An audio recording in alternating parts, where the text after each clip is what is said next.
Hello everyone. Today I am going to teach you a very important topic, that is debentures. See, you have heard this word debenture so many times in my previous videos which are related to the concept of sources of business finance. But in this particular video, your all doubts regarding this word debenture will be cleared. So, in this particular video, you will get to know about the concept of debenture, the types of debentures and the merits and demerits about debentures. चलिए देखते हैं debenture होता क्या है. See, in my previous video, you saw that a company can issue shares to raise funds. In the same way, company can issue debentures also to raise funds. But what is the difference between a share and a debenture? See, share comes in owner's fund. Means if I purchase shares in any company, then I will become the owner in that particular company. मैं उस company में मालिक बनूंगी.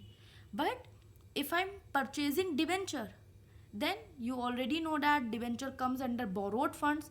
तो फिर मैं company की creditor बनूंगी. Which means debenture क्या है? See, कंपनी जो है वो कुछ टाइम पीरियड के लिए पैसा बोरो कर रही है. So what ever money company is borrowing from others, it will pay back to its creditor after a specific period of time.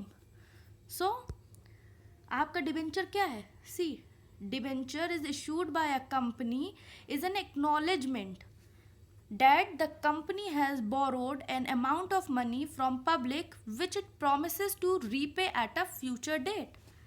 So, debenture क्या है? एक एक्नॉलेजमेंट है. एक्नॉलेजमेंट क्या? See, it means company is giving you in writing that it has borrowed this much amount of money from you and will promising to repay it after some time. See, time period कुछ भी हो सकता है, medium long term में. It can be 8 years, 10 years, 5 years. It can be any time. Okay? See, debenture holders जो हैं वो क्या होते हैं? कंपनी के क्रेडिटर्स होते हैं. As I already told you that in shares, if you purchase shares in any company, then you will become the shareholder in that company, means you become the owner of the company. But in the debenture holders, in debentures, the debenture holder will become the creditor of the company. Okay, debenture holders जो हैं वो company के creditors बन जाते हैं.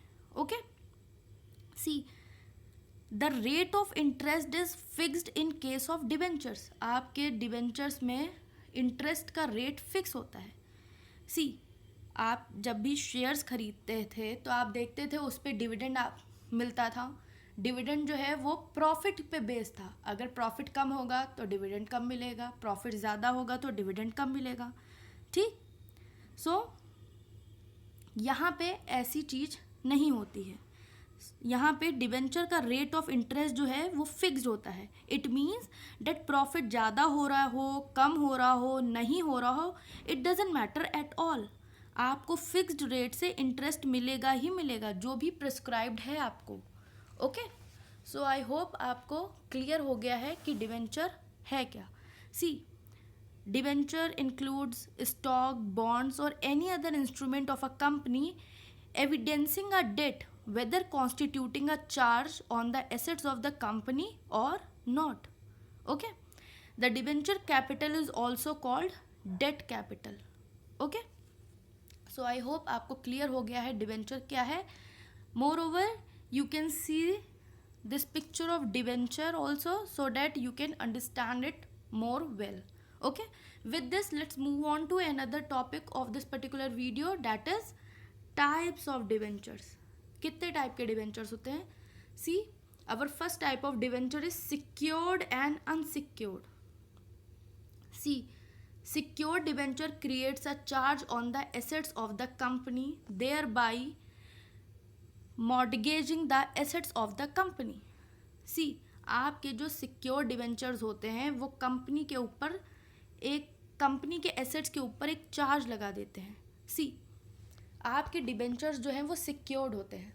इसका मतलब ये है कि अगर कंपनी ने कहीं से भी पैसा उधार पे लिया है, तो अगर कंपनी उस पर पे नहीं कर पाती है तो क्या होगा? आपके एसेट्स तक बिक जाएंगे कंपनी के। ओके, यहाँ पे एसेट जो है कंपनी के वो गिरवी रखे होते हैं डिबेंचर होल्डर के पास। Okay,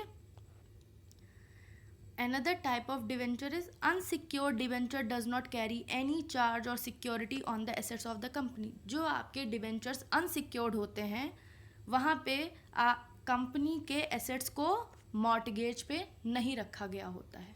okay, another type of debenture is registered and bearer debenture। Okay, see registered और बियरर डिबेंचर क्या होते हैं?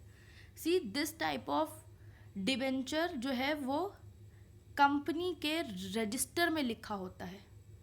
ये डिबेंचर जो है इस टाइप का, ये रिकॉर्ड के बेसिस पे क्लासिफाई किया गया होता है। A registered debenture is recorded in the registered of debenture holder of the company. Company का जो भी डिबेंचर होल्डर्स का रजिस्टर है उसमें ये सारे जो भी डिबेंचर रिकॉर्ड किया गया है उसको हम रजिस्टर्ड डिबेंचर बोलते हैं। A regular instrument of transfer is required for their transfer। See, the debentures which are duly recorded in the register of debenture holders maintained by the company and can be transferred only through a regular instrument of transfer are known as registered debentures। So, आपके registered debentures जो हैं वो company के debenture holders के register में record होते हैं, where as आपके जो बियरर डिबेंचर्स होते हैं वो सिंपली डिलीवरी से ही ट्रांसफ़र कर दिए जाते हैं। See for example, if you are having a debenture of particular company then you can simply deliver it to your friends, which means अगर आप अपने डिबेंचर की डिलीवरी अपने फ्रेंड को दे रहे हैं तो मीन्स आप अपना डिबेंचर जो है सिंपली ट्रांसफ़र कर रहे हैं अपने फ्रेंड को। दिस मीन्स ये किस टाइप का डिबेंचर है? ये बियरर डिबेंचर है। ओके, और अगर आप अपने फ्रेंड को डिबेंचर वो पास कर रहे हैं किसी कंपनी का और अगर वो आपका रजिस्टर्ड डिबेंचर होता है, इट मीन्स कि आपको कंपनी के पास जाना पड़ेगा और कंपनी के पास जब आप जाएंगे और कहेंगे कि मैं आपकी कंपनी का ये डिबेंचर है जो मैं अपने फ्रेंड को दे रहा हूँ, तो वहाँ पे कंपनी के जिस भी रजिस्टर में आपका नाम लिखा होगा वहाँ से आपका नाम हटा करके आपके फ्रेंड का नाम लिखा जाएगा और इस टाइप के डिबेंचर को हम बोलते हैं रजिस्टर्ड डिबेंचर। ये आपका तभी ट्रांसफ़र होगा जब आप कंपनी में जाकर के उसको चेंज करवाएंगे। Okay, so another type of debenture is convertible and non convertible debenture. See, convertible debenture can be converted into equity shares after the expiry of a specified period। So, जब आपका debenture जो है एक particular period के बाद expire हो जाता है तो उसको आप डिबेंचर से इक्विटी शेयर्स में कन्वर्ट करा सकते हैं। और नॉन कन्वर्टिबल डिबेंचर्स वो होते हैं जिसको आप इक्विटी शेयर्स में कन्वर्ट नहीं करा सकते।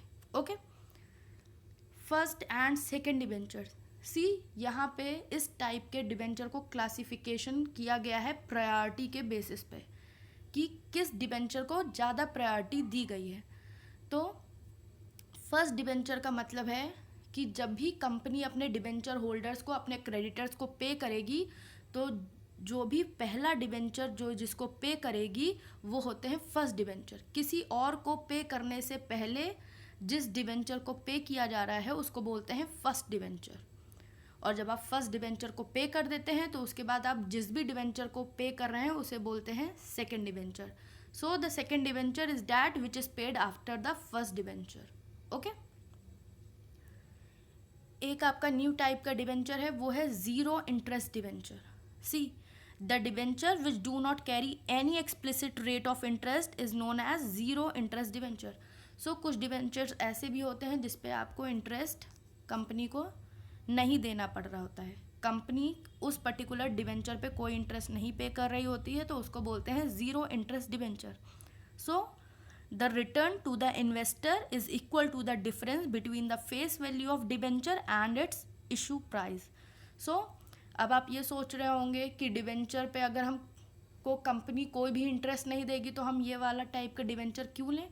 तो इस पे क्या है, इन्वेस्टर को वो रिटर्न मिलता है जो कि डिबेंचर के फेस वैल्यू और इशू प्राइस के बीच का डिफरेंस होता है।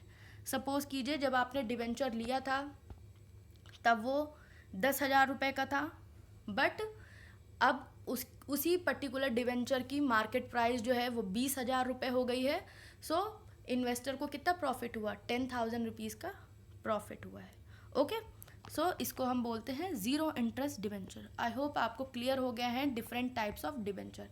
तो चलिए देख लेते हैं डिवेंचर के एडवांटेजेस या मेरिट्स क्या हैं। सो आपने पढ़ लिया है डिवेंचर क्या होता है और कितने टाइप के डिवेंचर्स होते हैं, तो अब ये भी देख लेते हैं मेरिट्स क्या होते हैं डिवेंचर के या एडवांटेजेस क्या हैं डिवेंचर्स की।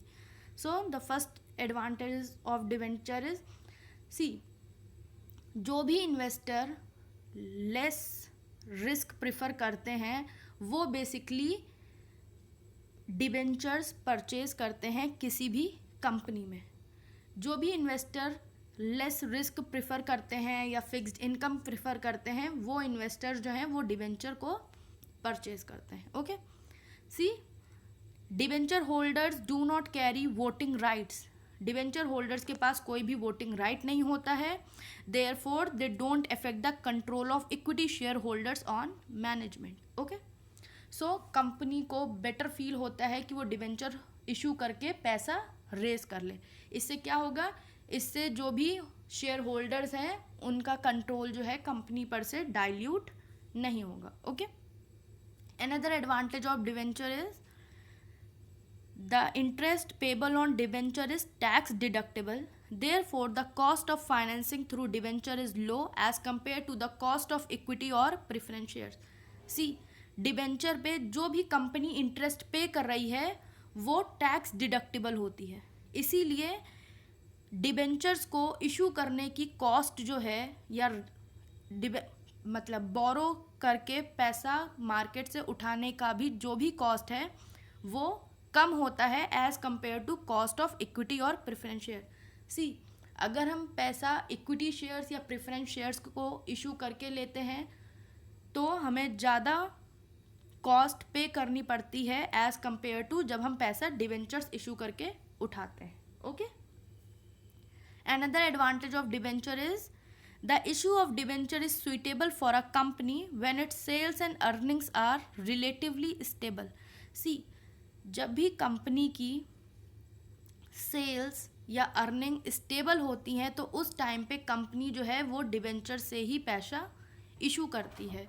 Okay, and another advantage of debenture is that the company does not involve its profit in a debenture. See, since debentures are fixed charge funds therefore they do not participate in the profits of the company.